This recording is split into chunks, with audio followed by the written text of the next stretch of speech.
আমি সৌভাগ্যবান যে আমার সভাপতি হওয়ার ঘোষণার পরেই আমাদের রাষ্ট্রীয় সভাপতি জেপি নাড্ডাজি 28 এবং 29 আমাদের এই ত্রিপুরা রাজ্যে আসছেন। মাতা ত্রিপুরের সুন্দরীর এই পুণ্যভূমিতে ওনাকে আমরা স্বাগত জানাবো।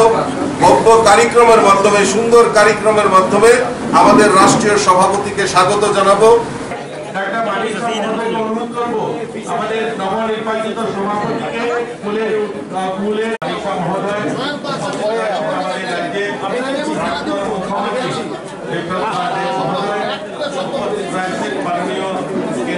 এবং যারা এখানে উপস্থিত হয়েছেন সকলকে আমি আবারও আন্তরিক অভিনন্দন, শুভেচ্ছা জানিয়ে।